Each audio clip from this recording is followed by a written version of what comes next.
네, 오늘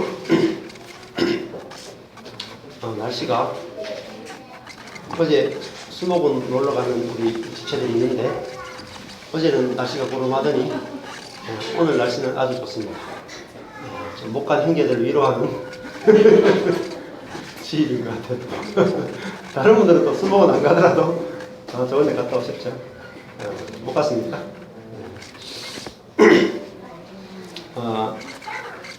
또 이렇게 수목원 가서 같은 교회 지체를 보니까 너무 반갑고 또 두 가정이 같이 가서 만난 거 보니까 우리도 즐겁고 그렇습니다. 요한계시록 12장 오늘 1절에서 12절까지 말씀드리겠습니다. 좀 긴데 다 할 수 있을지 모르겠는데 일단 다 해보겠습니다. 요한계시록 12장 1절에서 12절 교독하겠습니다. 하늘에 큰 이적이 보이니 해를 입은 한 여자가 있는데 그 발 아래는 달이 있고 그 머리에는 12별의 면류관을 썼더라. 이 여자가 아이를 베어 하늘에서 또 다른 이적이 보이니 보라, 한 큰 붉은 용이 있어 머리가 7이요 뿔이 10이라. 그 여러 머리에 7 면류관이 있는데 땅에 던지더라.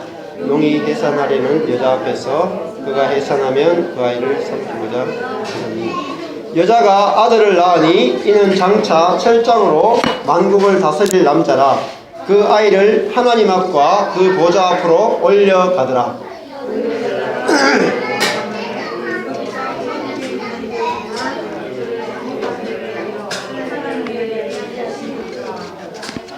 하늘에 전쟁이 있으니 미가엘과 그의 사자들이 용으로 더불어 싸울새 용과 그의 사자들도 싸우나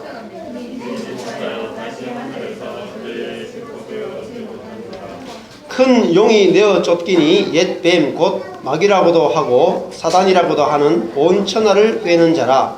땅으로 내어 쫓기니 그의 사자들도 저와 함께 내어 쫓기니라.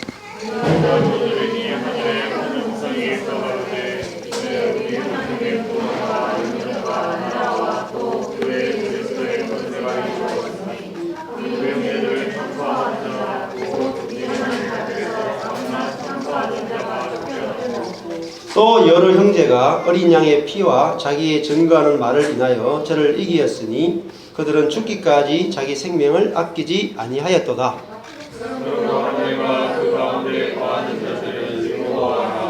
그러나 땅과 바다는 화 있을진저 이는 마귀가 자기의 때가 얼마 된 줄을 알므로 크게 분내어 너희에게 내려갔음이라 하더라.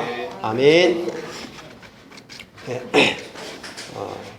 오늘 요한계시록 12장 말씀입니다. 이 12장 시작되는 그 제일 위에 보시면은 빨간색으로 네 번째 그 하늘 땅 이렇게 되어 있습니다. 일곱 요한계시록이 그 대칭 구조로 보면은 7개의 하늘 땅 이야기로 되어 있다. 라고 말씀을 드렸습니다. 우리 인생이 이 성경이 전체가 이야기하는 것을 무엇으로 볼 수 있냐면은 우리의 인생은 땅에서 결정되지 않는다는 것입니다. 우리의 인생은 어디서 결정되냐면 하늘에서 결정이 돼요. 하늘이라는 말은 하나님에 의해서 결정되어지지 나에게 의해서 결정되어지지 않는다는 것이죠. 이것이 참 은혜고 복음입니다. 우리 인생이 괴로운 것은 내 인생이 나에 의해서 결정된다고 생각하면 늘 두렵고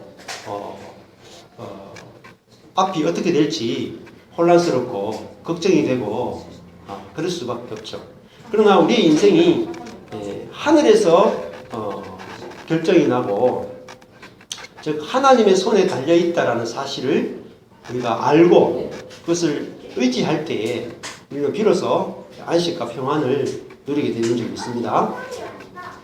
그래서 하늘에서 무슨 일이 일어났는지 아는 것이야말로 참 중요한 일입니다. 하늘에서 뜻이 하늘에서 이루어진 것 같이 땅에서 이루어질 거다 이렇게 말했죠. 하늘에서 하나님이 나를 위해서 하나님 자신을 위해서 무엇을 이루어 놓으셨는가 아는 것이 중요합니다. 오늘 계시록 12장에 보면은 하늘에 큰 이적이 보인다 이렇게 시작하고 있습니다. 저번에 요한계시록 그 11장 끝부분에서 뭐로 끝났느냐면은 하늘에 있는 하나님의 성전이 열렸다 이렇게 말해요.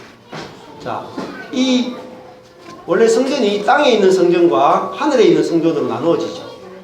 모세가 이 땅에서 지었던 성전은 하늘에 있는 성전의 그림자고 모형이에요.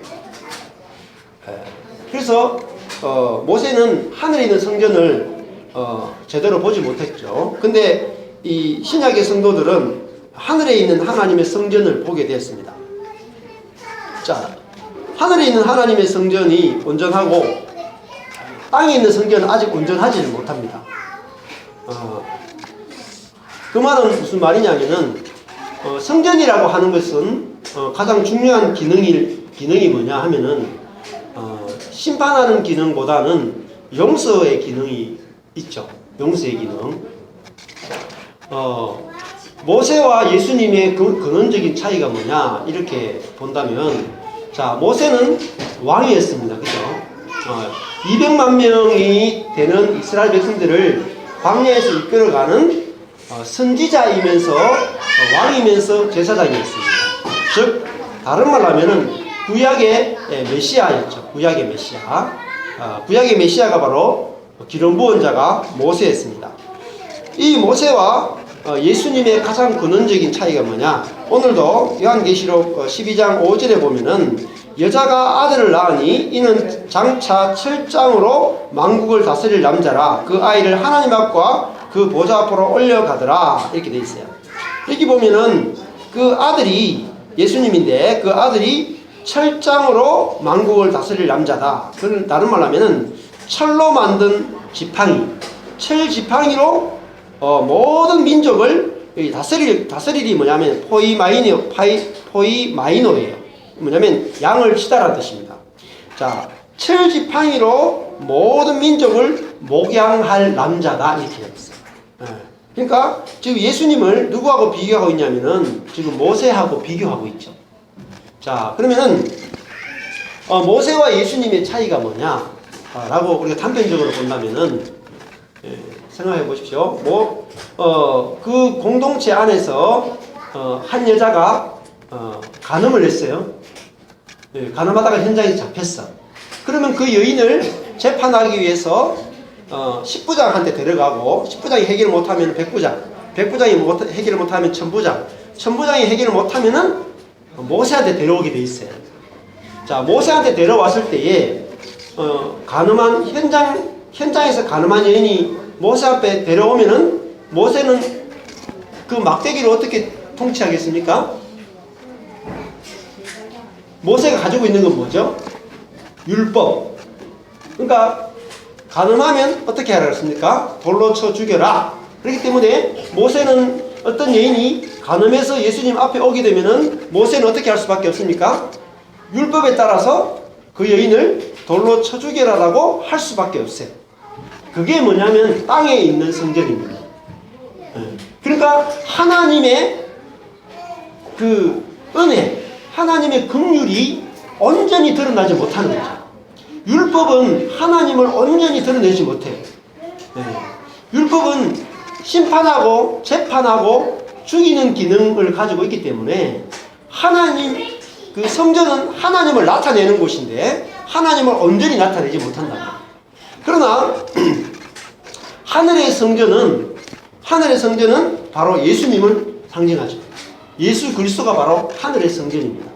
하늘의 성전이신 예수님은 똑같은 사건이 벌어졌을 때 간음한 여인이 왔을 때 어떻게 했습니까? 죽였습니까? 살렸습니까? 살렸죠. 예수님은 똑같은 율법을 가지고도 그 여인을 살리는 재판을 하셨다.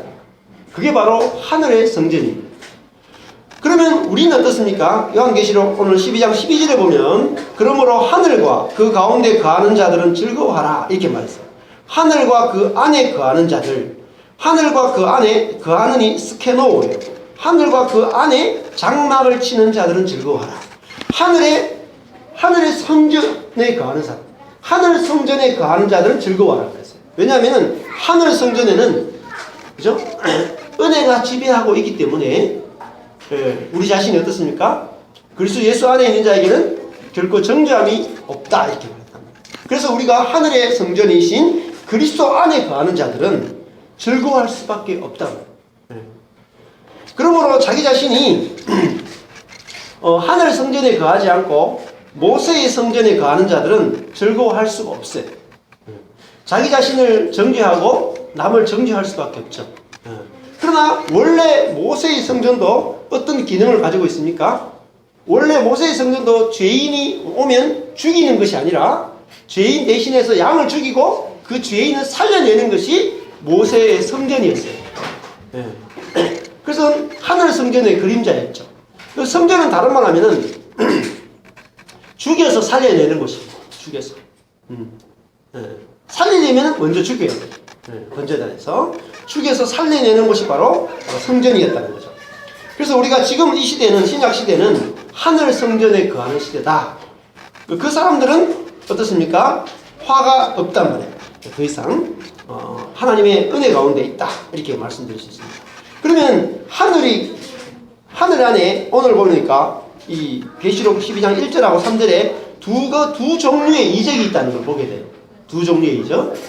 이적인데 완전히 상반되는 이적이 나타나고 있어요. 1절에는 하늘에 큰 이적이 있고 3절에는 하늘에 다른 이적이 있죠.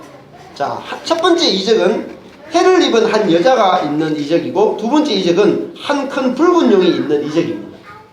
그러면 두 이적을 보면은 큰 차이가 뭐냐면은 첫 번째 이적은 여자가 나와요. 여자. 두 번째 이적은 용이 나오죠. 그러면은 여자와 용이 싸우면 어떻게 되겠어요? 7번 싸우면 7번 용이 이기죠. 용과 여자 아무리 싸워도 7번 싸워도 7번 완벽하게 용이 이깁니다. 그래서 용은 면류관을 몇 개 가지고 있어요? 7개의 면류관을 가지고 있어요. 힘과 지혜로는 7번 싸우면 7번 이겼을 때 가지는 게 면류관이죠. 무조건 이긴다는 거예요. 힘과 지혜로는 무조건 이겨요. 여자가 용을 이기는 비결은 뭘까요? 힘으로 지혜로 이길 수 없다. 절대로. 또 우리 인생도 뭐로 이길 수 없어요? 힘과 지혜와 능력으로 이길 수 없다. 이미 결정이 나 있어요. 하늘에서. 그래서 우리 인생을 힘과 지혜로 이기려고 하면 안 된다. 근데 문제는 뭐냐면은 우리가 이미 선악을 아는 지식의 열매를 먹었기 때문에 우리는 항상 이기려고 하는 사람이다. 근데 무엇으로 항상 이기려고 하냐면 힘과 지혜로 이기려고 한다. 우리 인생이 그래서 내 인생이 불행한 것은 항상 무엇 때문이라고 생각을 합니까? 우리들은 힘이 없었어, 지혜가 없었어, 실력이 없었어. 이렇게 그게 한이에요. 한. 내가 너무 실력이 없는 것 같다. 내가 너무 능력이 없는 것 같다. 이렇게 생각을 합니다. 그렇지 않습니다. 용을 어떻게 이기겠습니까? 용은 어디서부터 출발했습니까? 용은 9절에 보면 큰 용이 내어 쫓기니 옛 뱀으로부터 출발했어요. 뱀. 자, 옛 뱀은 에덴 동산에 있던 그 뱀이죠. 자, 뱀은 무엇의 상징일까요? 성경에 보면 너가 뱀같이 지혜롭고 비둘기처럼 순결하라 이랬죠. 그 뱀은 지혜의 상징. 그러니까 뱀이 커지면 뭐가 돼요? 용이 되는 겁니다. 뱀이 커져가지고 하늘로 올라가면 용이 되죠. 그러니까 뱀과 용은 이 뱀이 점점 지혜를 먹고 점점 능력을 먹으면 용이 되는 거죠. 그리고 우리들의 소원은 뭘까요? 처음에 우리가 부모님으로부터 태어나면 모든 사람은 뱀새끼로 태어나요.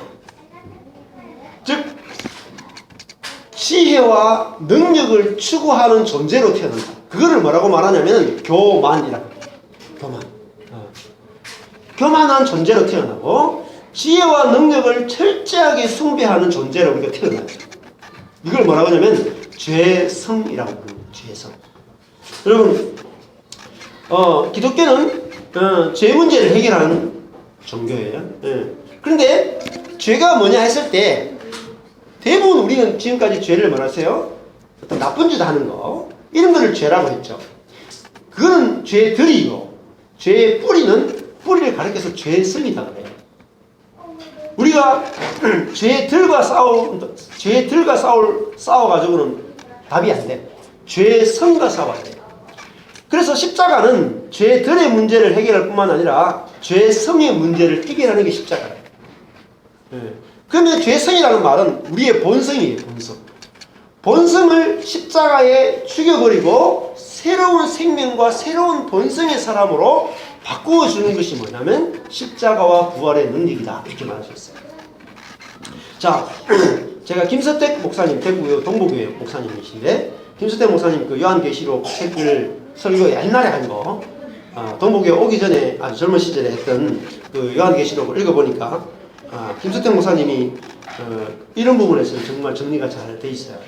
뭐라 되냐면은 인간은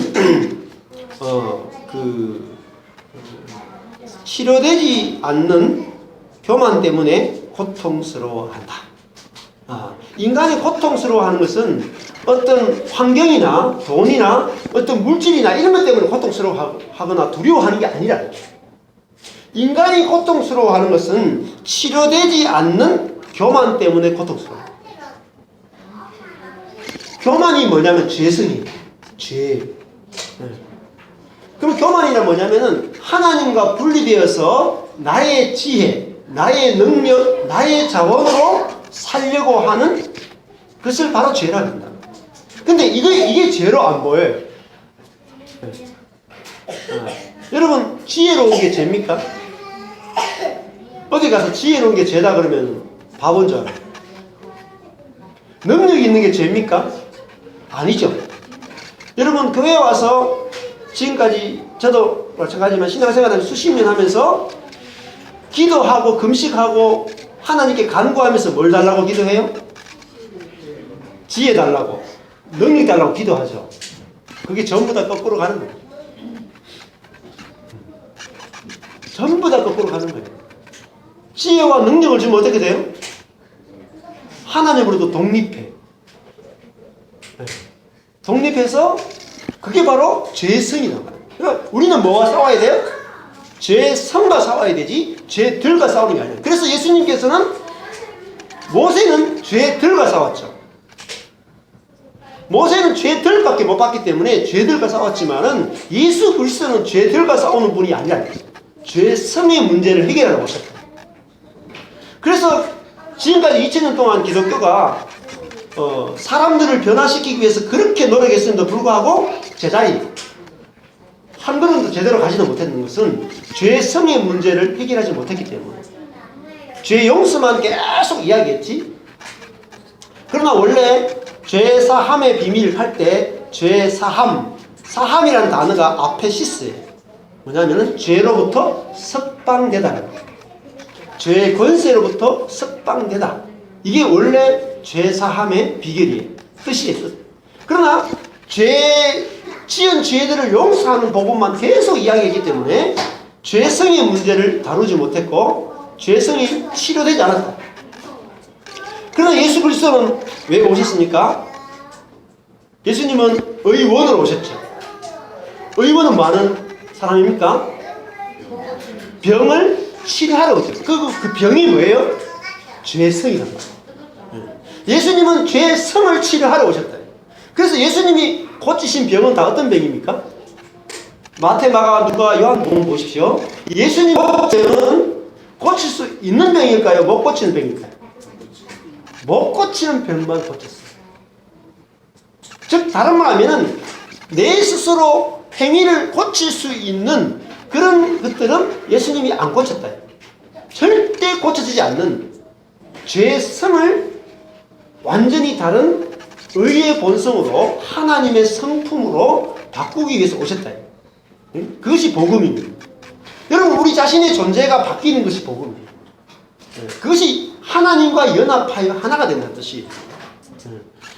얼마나 놀라운 복음입니까? 근데 이거는 죄 용서는 믿기 쉬워요, 여러분. 왜? 안 보이니까.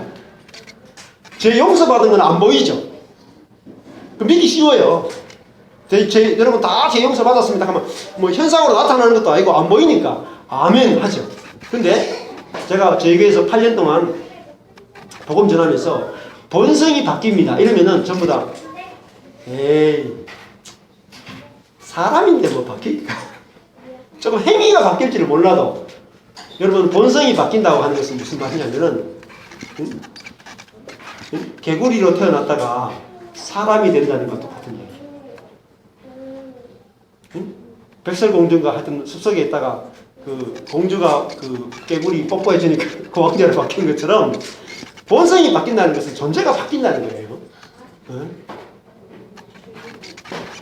그것을 가리켜서 새 하늘, 새 땅, 새로운 피조물 이렇게 말해요. 갈라디아서가 뭡니까? 할례나 무할례, 행위를 고치는 것은 무익하다.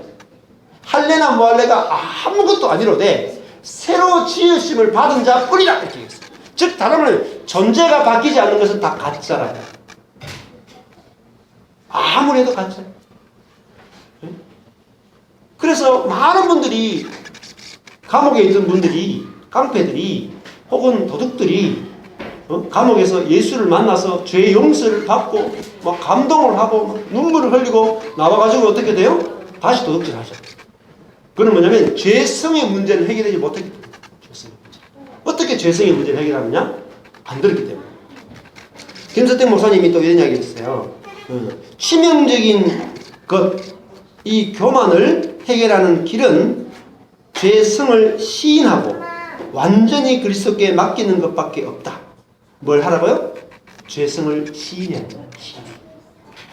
내가 고칠 수 없는 교만 병에 걸려있다. 모든 인간은 교만 병에 걸려있다. 이 병은 절대 치유할 수 없는 병이다. 무엇으로만? 그리스도로만 치료할 수 있어요. 그리스도가 아니고는 절대 치유가 안 돼요. 그러므로 우리 인생의 문제는 무엇을 해결하는 거냐면은 교만을 해결하는 거예요. 교만이 해결되면 인생의 문제는 다 해결되는 거예요. 아내가 그런 이야기를 했는데 오늘 사단을 보니까 사단은 9절에 보니까 용이라고 했죠. 용은 뭐예요? 교만하죠. 지혜가 있죠. 능력이 있죠. 높아져 있죠. 자기의 힘과 자기의 지혜로 살아가는 존재가 바로 용이에요. 완전히 교만 자체로 교만의 덩어리입니다. 그래서 그것을 이 용이 뭐하냐면 12장 9절에 온 천하를 꿰는 자다. 꿰느니 플라나오에 길을 잃게 하는 자. 온 천하가 하여금 길을 잃게 만든다. 무엇이 길인지 모르게 해요. 하나님을 만나는 길이 무엇인지 길을 흐리게 만든다. 그러므로 사단은 하나님을 만나려면은 우리에게 뭘 요구하냐면은 네가 지혜로워야 된다. 네가 선해야 된다. 네가 실력이 있어야 된다. 이렇게 속이는 거예요. 그것이 사단의 미혹이죠. 미혹. 그래서 좋은 것을 가지고 속입니다. 사단은 우리에게 좋은 것. 네가 하나님 앞에 정결해야 된다. 하나님 앞에 선해야 된다. 순종해야 된다. 너희 좋은 것을 갖고 나가야 된다. 그러면서 뭘 만들어요? 우리로 하여금 교만하게 만듭니다. 그러면 교만하면은 어떻게 돼요? 사단하고 똑같은 것들. 하나도 바뀐 게 없어요. 본성 자체가 바뀐 게 없다. 그것을 보는 것이 바로 하늘의 장막이 열립니다. 이 문제가 이제 해결돼야 돼. 아내가 저번에 한번 저한테 소개하더라고요. RH병이라고 있더라고요. RH병. RH병이 이제 아내가 설명하는데 설명이 조금 미비해가지고 제가 찾기 위해서 인터넷 검색을 해봤어요. 그러니까 RH병이라고 나오더라고요. RH병이 뭐냐면은, 저도 완전하게는 모르는데, RH병이, 엄마나 아빠가 RH 플러스나 마이너스가 있으면, 아들이나 딸이, 만약에 엄마가 RH 플러스고 딸이 RH 마이너스면은, 그러니까 이렇게 되면은, 어떻게 되냐면은, 엄마의 피가 자동적으로 딸의 피를 공격한대요. 다르기 때문에. 그래가지고, 혈액을 공격해가지고 애가 뇌에 문제가 생기거나 죽거나 이런 일이 일어난대요. 그래서 옛날에 RH 병이 있는 사람은 결혼을 조심하라 이런 이야기 많이 했죠. 우리 어릴 때. 생물 시간 그런 거 배웠어요. 그래서 많은 아이들이 뱃속에 있다가 엄마가 RH, 아빠가 RH면은 그 아이가 상태가 어떤지 계속 점검을 해야 돼요. 근데 그거를 고칠 수 있는 방법이 없었는데, 호주 같은 경우에 50명의 사람이 있대요. 이 50명의 사람이 어떤 사람이냐면은, RH, 병을 대한 항체를 가지고 있는 사람. 항체를 가지고 있는 사람. 어떤 사람이, 호주에 그 중에 한 사람인데, 이 남자가 어릴 때 어떤 병에 걸려가지고, 폐병에 걸려가지고, 폐를 이렇게 잘라냈대. 잘라내면서 수혈을 굉장히 많이 한 거죠. 그게 엄청난 양의 수혈을 하면서 뭐가 생기냐면은 RH 병에 대한 항체가 생긴 거예요. 그래서 이 사람이 병원에 가서 어떤가 이 피를 뽑아보더니 의사가 보더니 당신한테 RH 병에 대한 항체가 있다. 당신의 피는 정말로 중요한 피다.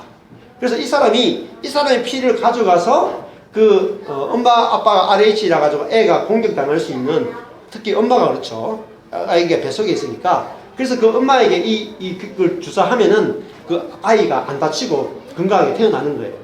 그래서 이 사람의 피가 뭐냐면은 생명의 피야. 이 피 때문에 수많은 아이들이 살아나는 거예요. 200만 명 정도가 살아난다. 200만. 이분은 그때 안 이후부터 뭐 할까요? 일주일에 한 번씩 번뇌를 해줘야 돼. 피를 뽑아줘야 돼. 그래가지고 1000번 정도 했대요. 그래 그분이 뭐라 하냐면은 주사 맞는 게 너무 힘들어. 너무 고통스러워. 매주 가서 피를 한 급 빼가지고 해야 되니까 하면 할수록 힘들잖아요. 그래도 어쩔 수 없죠. 자기 생애가 남아있는 동안에 많은 사람을 살리기 위해서 그렇게 했죠. 그래서 그 사람의 피가 들어갔을 때 불치병이 고쳐졌잖아요. 그것처럼 예수 그리스도의 피가 우리 안에 들어오게 될 때, 우리가 예수의 생명이 우리 안에 들어오게 될 때, 우리 안에 있는 어떤 것들이 치유되기 시작한다는 거죠. 그래서 오늘 12장 11절에 보면은 또 여러 형제가 어린 양의 피와 자기의 증거하는 말을 인하여 저를 이겼다. 이렇게 봐요. 이긴 형제가 있다. 누구를 이기냐면은 사단을 이기는 자들이 나타났다. 사단을 이겼다. 이 말은 무슨 말이겠어요? 자기 속에 있는 본성을 이겼다는 뜻입니다. 죄의 성을 이겼다는 뜻입니다. 즉 다른 말하면 우리 속에 고쳐지지 않는 뭐가 해결된 거예요? 교만이라고 하는 그 죄가 해결됐다. 교만이라는 죄가 해결된 곳이 뭐냐면은 하나님 나라예요. 자, 그것이 12장 10절에 보면 이제 우리 하나님의 구원과 능력과 나라와 또 그의 그리스도의 권세가 이루었다 할 때 하나님의 구원, 하나님의 능력, 하나님의 나라가 뭐냐면은 어린 양의 피로 만들어지는데 교만이 제거된 나라예요. 교만. 즉 다른 말하면은 자랑이 없어졌다. 내가 이렇다, 네가 이렇다 하는 모든 자랑이 다 피해진 것이. 누구만 자랑하냐면 오직 하나님만 자랑하고 내 자신에 대해서는 아무것도 자랑할 것이 없는 그 나라가 바로 하나님의 나라예요. 그게 뭐냐면 교회라고. 여러분 그래서 교회에 오면은 우리의 모든 자랑이 끝나는 거예요. 즉 다른 말로 하면 교만이 끝난다는 거죠. 여러분 그러면 겸손이라고 하는 게 뭐냐? 겸손이라고 하는 것은 노력하는 것이 아니에요. 우리가 겸손하려고 빌립보서 보면 나보다 남을 낮게 여기고 라는 말이 있어요. 나보다 남을 낮게 여기기 위해서 노력하는 것은 절대 겸손을 이룰 수 없어요. 겸손이라고 하는 것은 내 존재를 보는 것입니다. 내가 어떤 마음을 가다듬어서 겸손해야지 해서 겸손해지면 나는 겸손하다고 하는 교만에 또 빠지게 돼. 네. 그러므로 영원히 겸손하려면 내 존재를 봐야 돼. 존재. 우리 존재라는 것은 사람이 어떤 존재인가 하는 것을 보는 거죠. 여러분, 사람이 어떤 존재인가를 보는 것은 아주 쉽습니다. 여러분, 저와 여러분 죽으면 뭐가 돼요? 다 이런 조그만한 함에 들어가서 죄가 될 거라고. 다 여기 있는 사람 모든 사람이 예외 없이 한 줌의 죄가 될 거라. 그게 뭐냐면 번제예요. 번제단에서 남는 건 죄 한 줌이죠. 그 어린 양이 다 타고 죄 한 줌으로 탁 납니다. 그 무슨 말이냐면은 내가 존재하는 모든 것은 하나님의 은혜로 된 것이다. 하나라도 받지 아니한 게 없어요. 고린도전서에서 받지 아니한 것이 무엇입니까? 모든 것이 다 받은 거. 그러면 부모님이 그럴 수 있잖아요. 아들이 막 속색이면, 예를 들면 시원이가 속색했다. 그러면 야 인마, 야 엄마 아빠한테서 받아놓은 거 다 내놓고 나가. 그러면은 엄마 아빠로부터 받은 거 다 내놓고 나가려면 어떻게 나가야 돼요? 왜? 빨가벗고 나갈 수도 없어요. 그죠? 어떻게 나가야 돼요? 죄가 돼야 돼. 왜냐면 생명부터 받았잖아. 생명부터. 그죠? 죄가 돼야 돼. 그러니까 시원이는 100% 은혜로 존재하는 거고, 우리도 빨가벗어도 안 돼. 다 내려놔도 안 돼. 내 생명 자체가 그저 받은 거라고. 그죠? 그게 겸손이에요. 그게 우리의 죄성을 근접은 해결책이에요. 아, 내가 존재하는 것 자체, 생명 자체가 하나님이 나를 창조해줬죠. 생명 자체가 완전히 선물인 걸 보면 우리들은 모든 자랑이 끝나. 모든 자랑이 끝나면 교만이 끝난다. 교만이 끝나면 죄성이 끝나. 그러면 어떻게 돼요? 거기서 연합하고 하나 되는 게 나와요. 여러분, 사랑은 뭡니까? 사랑은 연합하고 하나 되는 거예요. 사랑이 연합하고 하나 되지 않는 것은 사랑이 아니에요. 다른 사람과 내가 연합하여 하나 되면 사랑이에요. 연합하고 사랑 안 되면 사랑 아니에요. 근데 연합하고 하나 되려면 조금이라도 자랑이 있으면 연합이 안 돼요.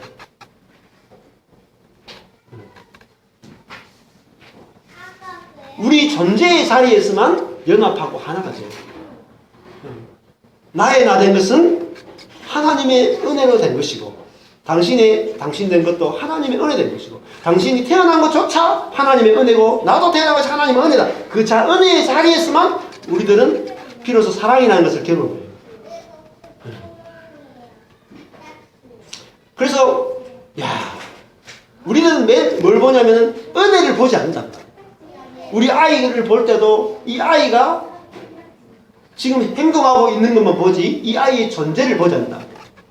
은혜로 100% 하나님의 은혜로 되어진 존재라는 거예요. 우리 자신.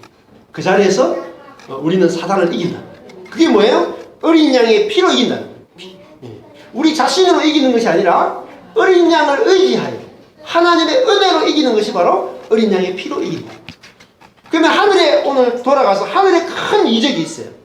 그러면 하늘의 큰 이적 중에 첫 번째 이적이 해를 입은 여자. 그 발 아래는 달이 있고 그 머리 12별의 면류관이 있습니다. 자, 여자가 뭐냐면 교회라고 할 수 있어요. 하늘에 있는 이 교회는 해를 입고 있고 달을 발 아래 두고 있고 12별의 면류관을 쓰고 있어요. 그러면은 구약에 보면은 요셉의 꿈을 한번 생각해 보십시오. 해석이 이 본문에 비해서 해석이 워낙 많아요. 다양한 해석이 있기 때문에 다양한 해석들을 다 설명드릴 수는 없고 은혜 되는 대로 해석하는 게 제일 좋습니다. 자, 그래서 요셉이 꿈을 꾸죠. 구약에 보면 요셉이 꿈을 꾸는데 첫 번째는 12별집단이 자기에게 절을 하는 꿈을 꾸죠. 두 번째는 무슨 꿈이었어요? 하늘에 있는 해와 달과 별이 자기에게 절하는 꿈을 꿨어요.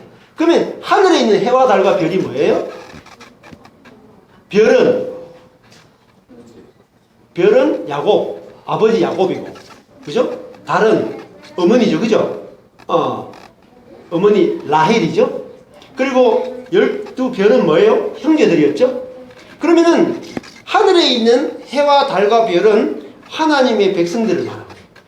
이 하나님의 백성들이 12 별이단 말이에요. 12 지파란 말이에요. 12 지파. 그런데 생각해 보십시오. 야곱이 바뀐 게 뭐예요? 이스라엘이에요. 이스라엘의 출처는 뭐예요? 야곱이야.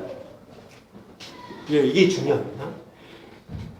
이스라엘이라고 하는 영광스러운 존재는 어디서부터 왔느냐면 야곱으로부터 왔단 말이에요. 그러면 야곱은 어떤 존재입니까? 에서와 비교하면은 엄청나게 문제가 많은 인간이에요. 문제야. 그리고 그 문제로부터 태어난 12아들도 어때요? 어마어마한 문제를 일으키는 아들이 있고, 그 아내 4명도 어마어마하게 쥐뜯고 싸우는 아내였고, 그 집안이 개판이었다는 거예요. 우리 집안은, 여러분 가정은 거의 양반 집안. 야곱과 비교하면 야곱의 집안은 이루 말할 수 없는 문제가 있고, 그 중에 대표적인 것이 형제가 형제를 인신매매하는 사건. 전시원이가 열을 좀 받았다고 해서 아리엘을 그죠? 저 아프리카로 팔아버리면 어떻게 되겠어요? 그런 사건이 일어났단 말이죠. 한 명이 아니고 여러 명이, 여러 형제가 노를 해가지고 자기 동생을 죽이려는 것도 아까워 죽이려고 하다가 겨우겨우 애굽의 노예로 팔아버리고 아버지를 속이는 사건이 벌어졌죠. 그러니까 야곱의 집안은 정말로 죄가 많은 집안이에요. 야곱조차도 자기가 변화되려면 130년이라는 시간이 걸려야 됐어요. 그런데 이 너무너무 문제 많은 이 야곱을 하나님 어떻게 하셨어요? 에서는 미워하고 야곱은 사랑했다. 그러니까 이 첫 번째 이적은 하나님의 백성인데, 이 하나님의 백성은 무엇 때문에 존재하게 됐어요? 하나님의 은혜로 존재한다.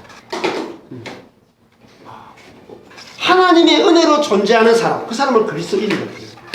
나의 나된 것이 100% 하나님의 은혜다. 이 사람들이 바로 하늘에 있는 해와 달과 별이. 그래서 야곱이 이스라엘 된 것은 하나님이 야곱을 찾아와서 깨뜨려서, 약복강 강에서 하나님이 찾아와서 실험해서 야곱을 깨뜨려서 이스라엘로 만들어 주셨죠. 그래서 하나님 백성은 뭘 알아야 되냐면 자기 출처를 알아야 됩니다. 근원을 알아야 돼요. 근원. 그래서 항상 근원의 자리로 돌아가는 것입니다. 그래서 하나님께서 늘 하시는 말씀이 기억하라는 거예요. 기억하라. 착하라. 기억하라. 기억해야 돼. 내가 어디서부터 구원받았는가. 하나님이 다윗에게 기억하라는 것은 너는 목동에서부터 출발한다. 네가 너의 능력으로 왕이 되지 않았다. 이스라엘 백성들에게 뭘 해요? 너는 애굽 땅 종되었던 곳에서 나는 너를 구출한 여호와다. 이것을 기억하라. 이것을 잊어버리면 너는 죽는다. 그게 뭐죠? 교만에 빠진다. 너는 너의 힘으로 구원된 자가 아니다. 이스라엘은 스스로의 힘으로 만들어진 나라가 아니라는 거예요. 100% 하나님의 은혜로 만들어진 나라고 하나님의 백성이고 가나안의 삶이라는 거예요. 여러분, 우리 자신이 사단은 뭐 하는 거예요? 사단의 특징이 보면 9절에 보면 마귀예요. 마귀가 뭐냐면 디아볼로스가 무슨 뜻이냐면 중상자, 비방자라는 뜻입니다. 중상하고 비방하는 거예요. 사단은 사람에게 와서 항상 무슨 무기를 쓰냐면은 중상과 비방을 씁니다. 그걸 그렇게 해서 그걸 용을 보면 어떻습니까? 입에서 막 나와요. 불이 나오고 연기가 나오고 불이 나오죠.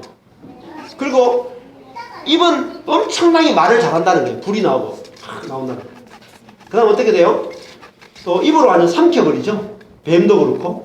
먹을 때 완전히 삼켜버려. 입으로 삼켜버리죠. 그러니까 말로 사람들을 어떻게 돼요? 미혹해 한단 말이에요.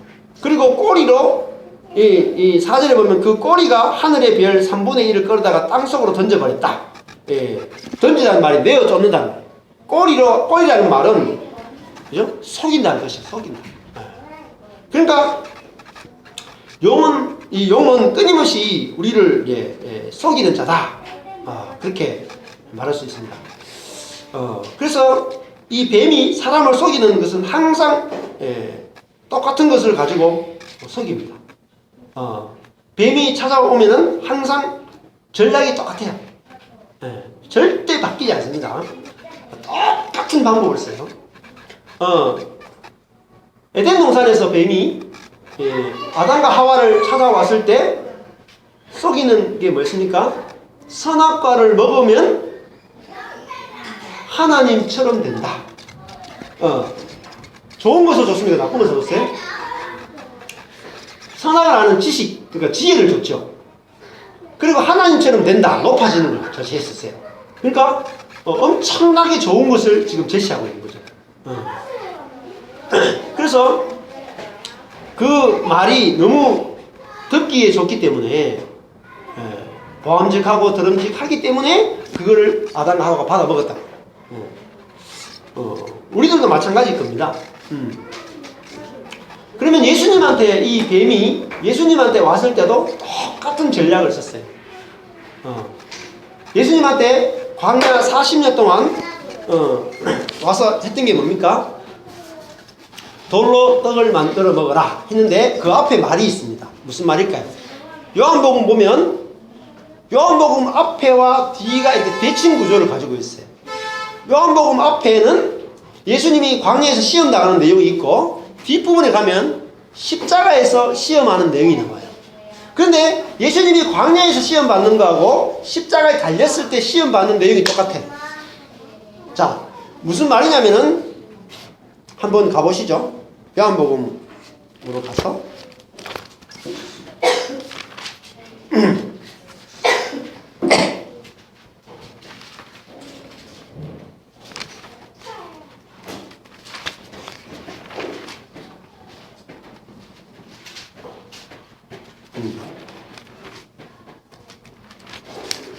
요한복음 그 뒷부분에 한번 가보시죠. 뒷부분에 가서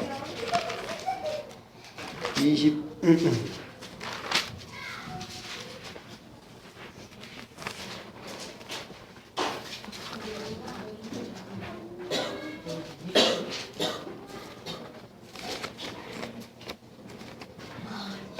요한복음이 아니고 마태복음입니까?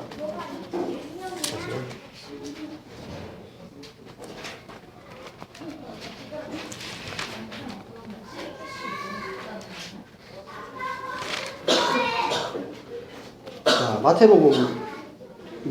죄송합니다. 마태복음의 27장에 가보십시오. 네. 마태복음 27장에 가면은 아주 중요한 장면이 나오는데 마태복음 앞과 뒤가 예수님이 그 시험받는 사단이 예수님을 시험할 때 똑같은 방법으로 하고 있다는 걸 볼 수 있어요. 마태복음 27장 40절 27장 40절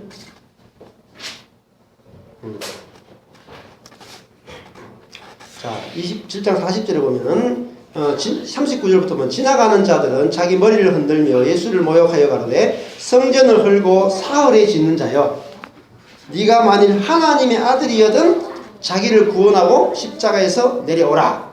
여기 보면은 뭐라 그랬어요? 하나님의 아들이라면 자기를 구원하고 십자가에서 내려오라. 그러니까 하나님의 아들이거든 뭘 나타내라는 거예요? 능력을 나타내라는 거죠. 능력을 나타내라. 네가 만일 하나님의 아들이라면 자기를 구원하는 능력을 나타내라. 이게 사단의 미혹이었어요. 하나님의 아들이라면 당연히 능력이 있어야지. 네. 그리고 하나님의 아들이라면 당연히 하나님이 그 아들에게 능력을 줘야지. 그럼 우리는 어떻습니까? 우리도 똑같아요. 하나님이 나를 사랑한다면 뭘 줘야 돼요? 능력 줘야 된다고 생각하잖아요. 그래서 사단은 그게 사단의 음성이라니까요. 하나님이 너를 사랑한다면 너에게 능력을 줄 것이다. 이게 사단의 음성이라니까요. 하나님의 아들이라면 자기를 구원하고 십자가에서 내려라. 그러니까 그 능력이라면 세상적인 능력을 말하는 거예요. 높아지는 능력. 그 다음에 또 보십시오. 43절. 41절에 보면은 이제 누가 말하냐면 대제사장들도 서기관들과 장로들과 함께 희롱하여 가는다. 희롱하는 것이 바로 사단의 마귀죠. 그죠? 중상자, 마귀라는 뜻이죠. 그 다음에 3절에 보면은 제 말이 나는 하나님의 아들이라 하였도다. 이렇게 말하죠. 42절에 제가 이스라엘의 왕이로다. 지금 십자가에서 내려올지어다. 십자가에 내려와라. 왜냐하면은 자기가 하나님의 아들이라고 했단 말이에요. 하나님의 아들은 뭐로 증명하라고요? 능력으로 증명하라고 요구했단 말이에요. 그 다음에 54절 보십시오. 백부장과 및 함께 예수를 지키는 자들이 지진과 그 되는 일들을 보고 심히 두려워하는데 이는 진실로 하나님의 아들이었다. 진짜 누가 알아봤습니까? 백부장들이 알아봤어요. 백부장과 지키는 자들이 알아봤어요. 근데 하나님의 아들은 누구였어요? 진짜 하나님의 아들은 능력 있고 지혜로운 게 아니고 하나님께 복종하는 자였죠. 십자가에 죽는 것이 하나님의 아들이었죠. 그래서 예수님이 마태복음에 보면은 자, 마태복음에 앞에 4장에 가보십시오. 4장에 예수님이 시험 받는 내용이 나옵니다. 그게 4장 4절에 보면 4장 3절 4절 보시면 시험하는 자가 예수께 나와서 가로되 네가 만일 하나님의 아들이거든 명하여 이 돌들이 떡덩이가 되게 하라. 하나님의 아들이라면 돌을 떡을 만들어 먹은 능력을 나타내라. 능력으로 네가 하나님의 아들인 걸 나타내라. 이렇게 말했어요.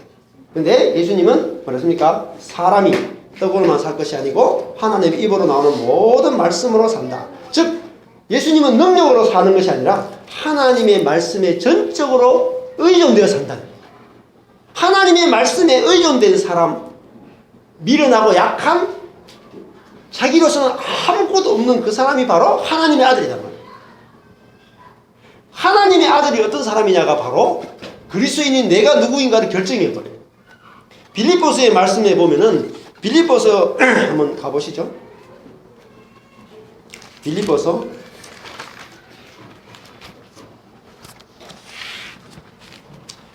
오늘 계시록 12장에서도 12장 10절에서도 우리 하나님의 구원과 능력과 나라와 이렇게 나와요.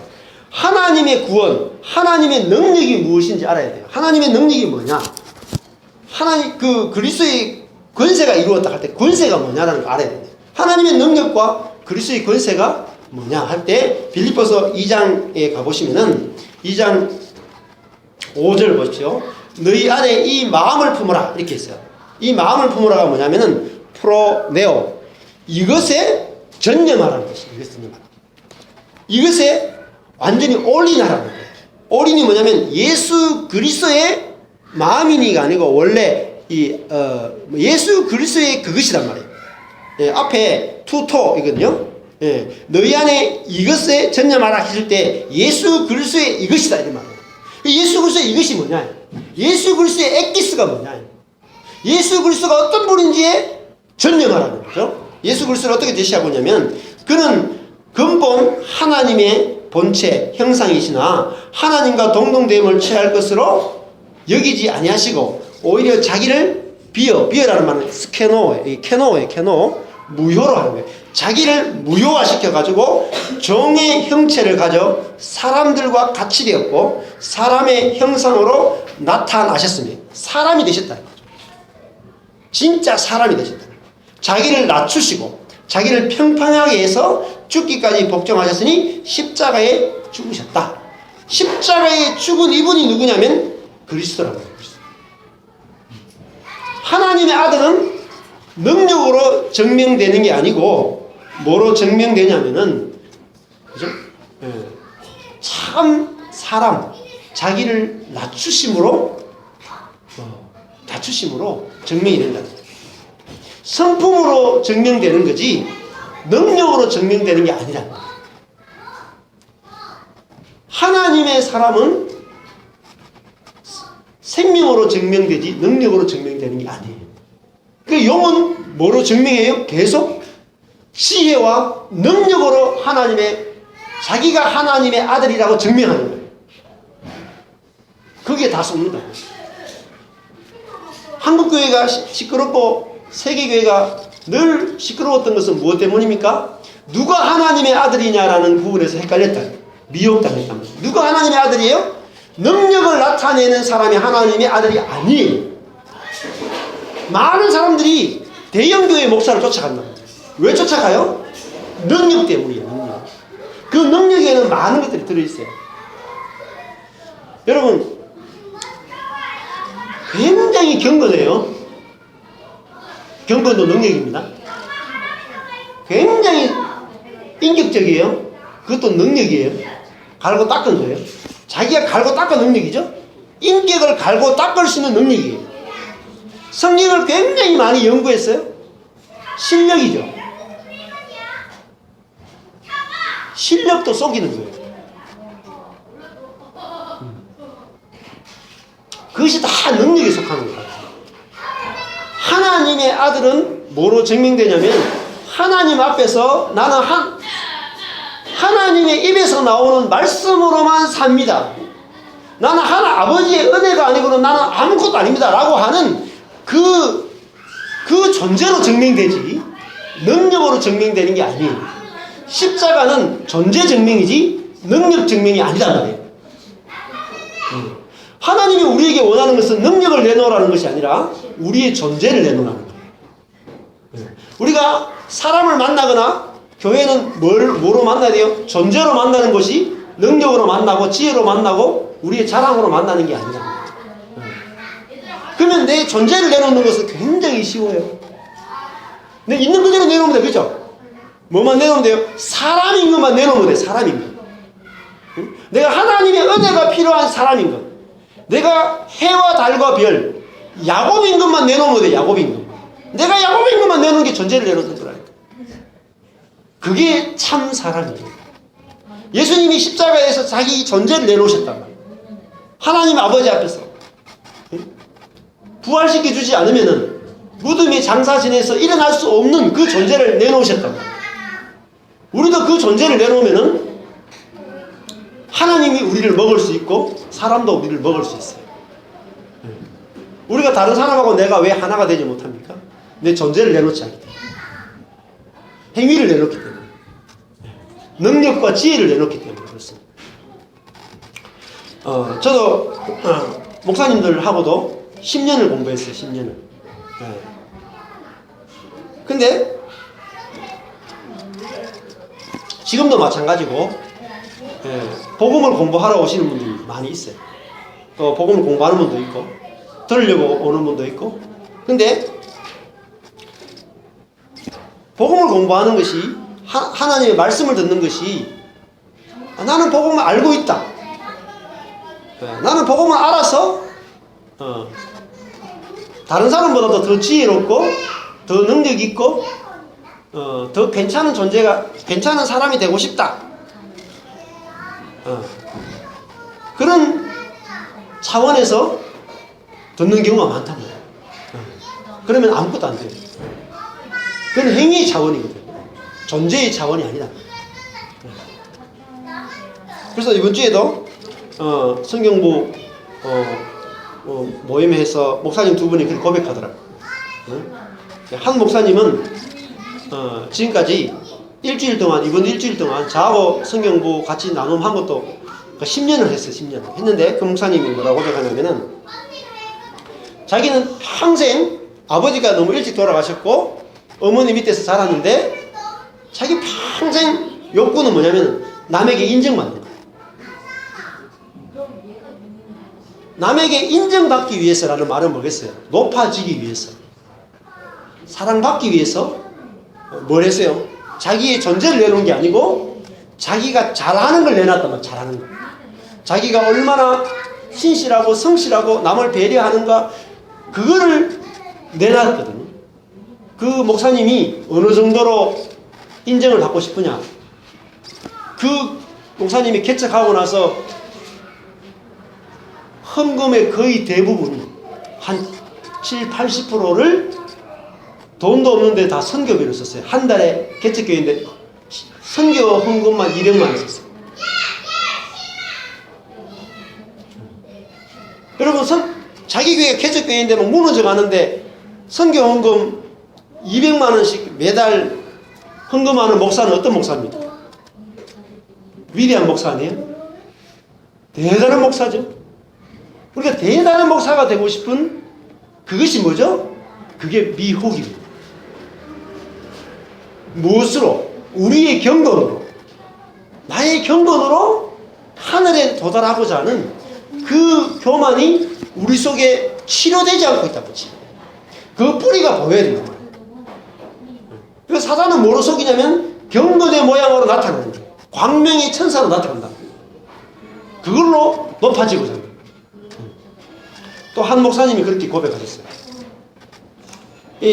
우리 한 목사님은 평생 동안 책을 얼마나 많이 봤는지 몰라요.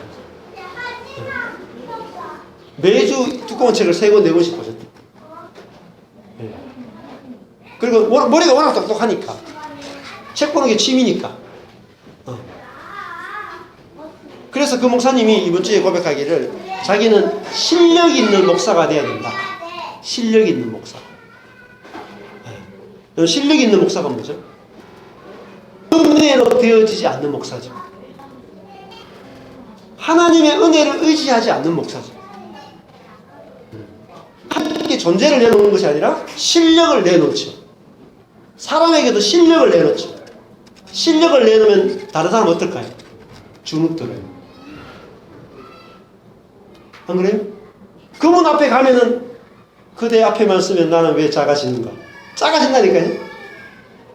뭘 내놓기 때문에? 성경 실력을 내놓기 때문에. 또 많은 성경 헌금을 내놓기 때문에. 그분 앞에 가면 다 주눅 든다. 그분의 경건 앞에. 그것이 되는 거예요. 우리 자신이 썩는 거라.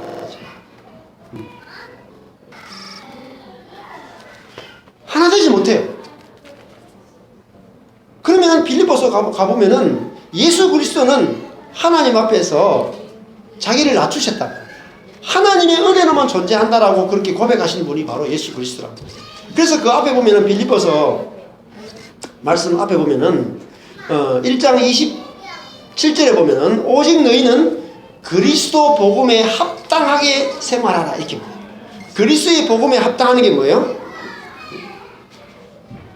이는 내가 너희를 가보나 떠나 있으나 너희가 일심으로 서서 한 뜻으로 복음의 신앙을 위하여 협력하는 것과 이렇게 말해요. 한 마음이 되는 거예요. 하나가 되는 거예요. 하나가 되는 것이 그리스도의 복음에 합당한 거예요. 그 다음에 뭐라 그랬습니까? 빌립보서 2장 3절 보십시오. 우리가 너무나 잘 아는 말씀이죠. 겸손한 마음으로 응? 타페이노 이게 평평한 마음으로 예수님이 자기를 평평케 하신 것처럼 우리도 평평한 낮은 마음으로 각각 자기보다 남을 낮게 여기는 것이 그리스도의 복음에 합당한 생각입니다. 이것을 내놓는 거예요. 나보다 당신이 낫습니다를 내놓는 것이 복음에 합당한 생각. 그것이 하나 되는 거라.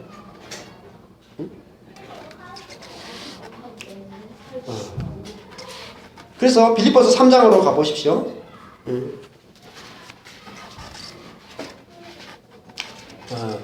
빌립보서 4장 2절에 보면은 주 안에 4장 2절 주 안에서 같은 마음을 품어라. 같은 마음. 같은 마음을 품어라. 이렇게 되어 있어요. 이것이 바로 복음의 생활이라고 할 수 있어요. 우리 교만이 제거된 생활이죠. 교만이.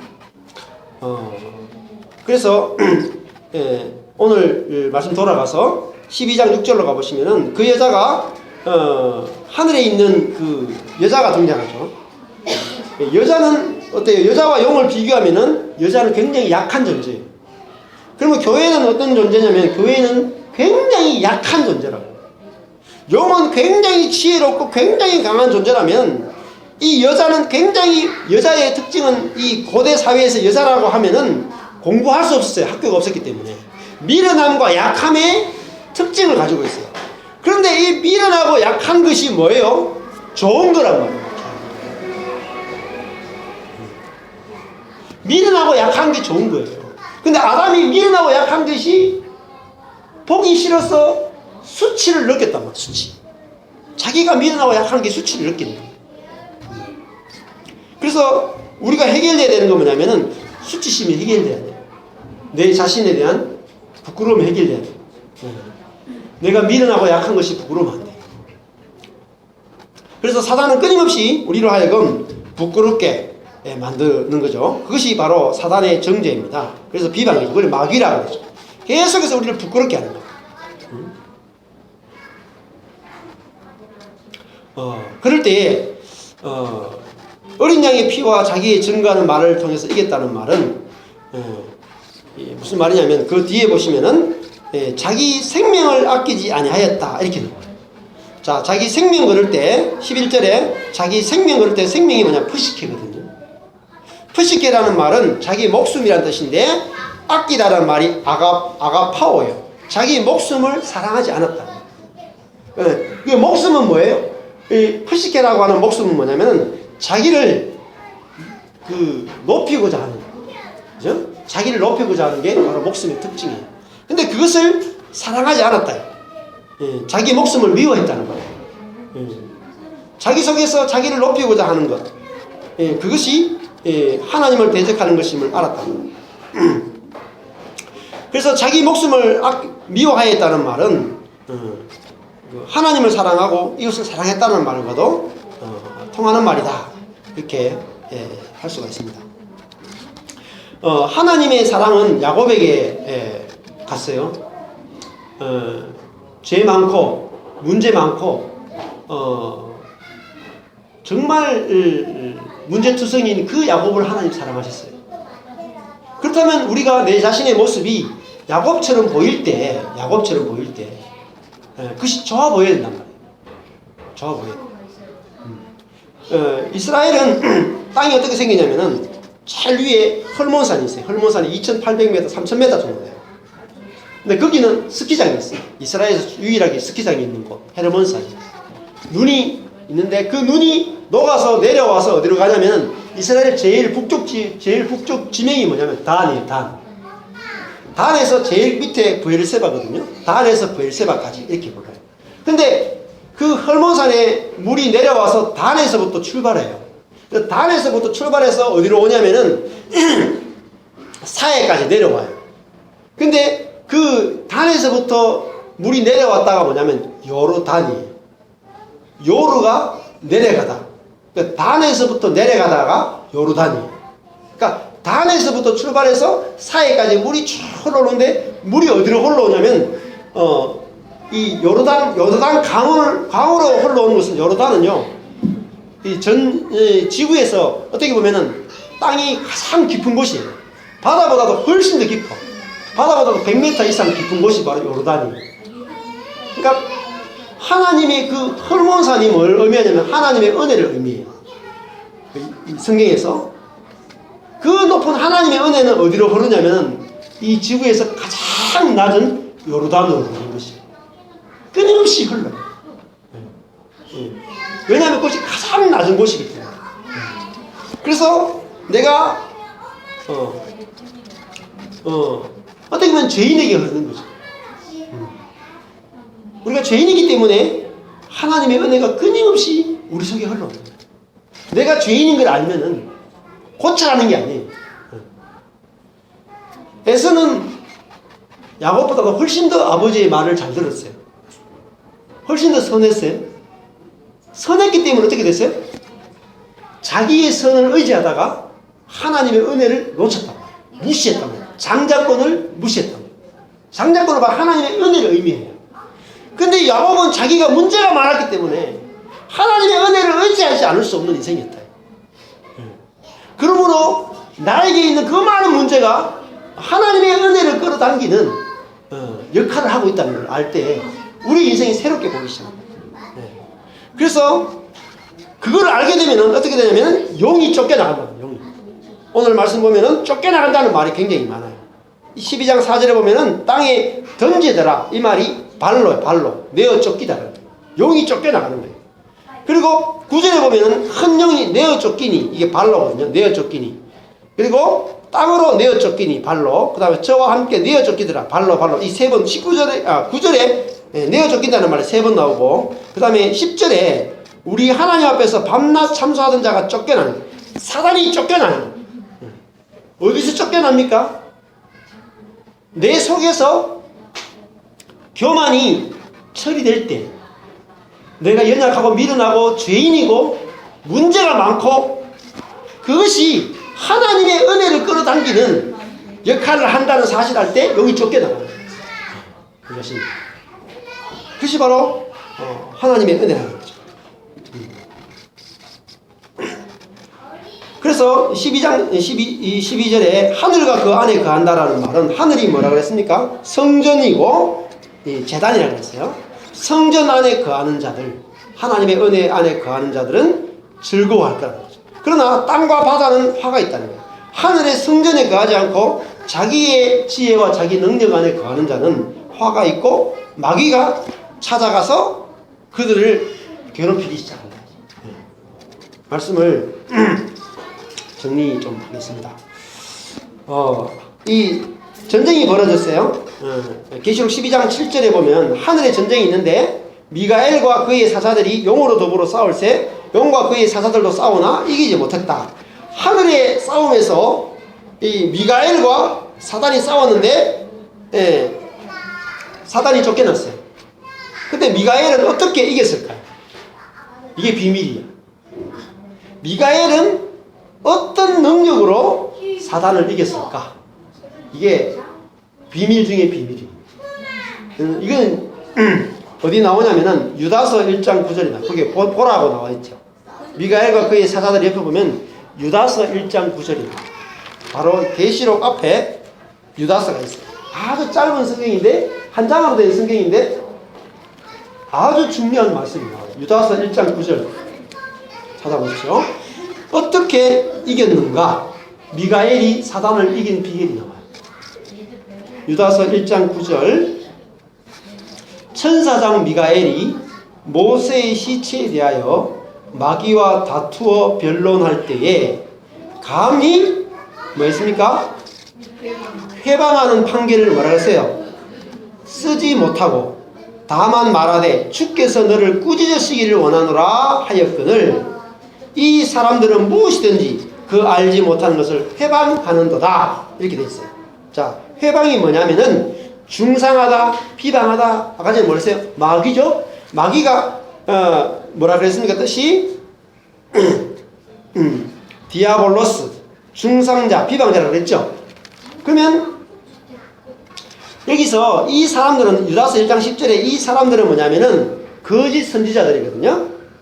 거짓 선지자들인데 이 사람들이 하는 건 뭐냐면은 비방하는 거라. 근데 천사장 미가엘은 뭘 못했어요? 감히 비방하는 판결을 쓰지 못했죠. 자, 미가엘이 누구하고 다투었어요? 사단하고 싸웠죠. 미가엘과 사단이 싸우는데 미가엘이 힘으로 능력으로 마귀를 이겼어요? 아니, 뭐라고 말하냐면은 미가엘이 원래 미가엘이 무슨 미카엘인데 후기 유대인들은 미카엘을 무슨 천사라고 생각하냐면은 기록하는 천사라고 해요. 기록하는 하나님의 말씀을 기록하는 천사. 그리고 구약에 보면은 하나님과 모세 사이에 중재자 역할을 했던 천사가 누구냐면 미카엘이에요. 그러니까 뭘 전달해 줬어요? 말씀을 전달해 줬죠. 그러니까 미카엘은 기록하는 천사하면서 하늘의 군대를 끌고 오는 천사인데 기록하는 천사예요. 그래서 오늘 보니까 유다서 1장 9절에도 뭐라 그랬어요? 회방하는 판결을 뭐라 그랬어요? 쓰지 못하고 기록한다고요. 근데 여러분 천사면은 그 마귀가 잘못했던 걸 모든 걸 딱 기록해가지고 너의 잘못을 딱 해가지고 그 말빨로 마귀가 했던 모든 악한 것을 딱 기록해 말빨로 이길 수 있죠. 그런데 그걸 썼다 그래요? 못 썼다 그랬어요? 못 썼죠? 안 썼죠? 그러니까 자기의 입으로 자기의 능력으로 이긴 게 아니고 주께서 너를 꾸짖으시거나 누구에게 맡겼어요? 주님께 맡겼죠. 자기가 안 싸웠죠. 미가엘이. 그게 미가엘의 능력이고 지혜. 천사들도 자기 힘으로 싸우지 않는다. 그럼 예수님은요? 마찬가지. 우리도요? 사단을 이기는 것은 직접 사단과 싸우는 게 아니고 주의 손에 맡기는 거예요. 즉 다른 말 하면은 우리는 우리의 연약함과 우리의 미련함만으로 십자가로만 이길 수 있는 거예요. 십자가는 오히려 미련하고 약한 거예요. 그게 능력이고 권세랍니다. 그래서 말씀을 정리하면은 하나님이 우리를 미련하고 약한 그 삶으로 우리 인생을 끌고 갔을 수 있다. 또 뭘 제거하기 위해서요? 교만을 제거하기 위해서. 우리의 죄성의 뿌리를 제거하기 위해서 하나님이 내 뜻대로 되지 않는 인생을 펼치신다. 내 뜻대로 되지 않아야지 우리는 뭐가 제거돼요? 죄성인 교만이 제거돼요. 그리고 복음을 깨닫는데 내가 원하는 데에 깨달을 수 없고 내가 원하는 데는 막 실제가 되지 못해. 왜? 내가 원하는 때에 내가 원하는 방법으로 복음이 실제가 되면 어떻게 돼요? 교만의 도구로 쓰이기 때문에. 그러므로 현재 복음이라고 하는 현재 내가 내 뜻대로 되지 않고 복음이 실제가 되지 않아도 그게 또 약한 거죠. 근데 그게 좋게 보여야 돼요. 그 눈이 열려야 돼요. 아, 내가 복음을 많이 못 깨달았기 때문에 나는 미련하고 약하구나. 근데 그것이 참 하나님은 그거를 보면서 참 좋다 하시는구나. 역설이 숨겨있죠. 그게 십자가예요. 역설이 숨겨있죠. 그래서 그 여자의 자리, 미련하고 약한 그 여자로부터 태어난 존재도 아이에 불과했어요. 예수님도 아이로 오셨다고요. 용이 기다리고 있다가 4절에 보면은 아이를 삼켜버리면 죽을 수밖에 없는 용의 입에 한 입거리도 되지 않는 그 아이의 모습으로 이 땅에 오셨다. 그렇기 때문에 사단을 이기는 거예요. 우리의 강함이 사단을 이기는 것이 아니라 우리의 약함이 사단을 영원히 이기는 무기라는 사실. 그래서 다윗은 어땠습니까? 다윗은 만군의 여호와의 이름으로 이겼어요. 만군의 여호와의 이름으로 이긴다는 말은 무슨 말이냐면 자기의 약함으로 이겼다. 하나님을 의지함으로 이겼다.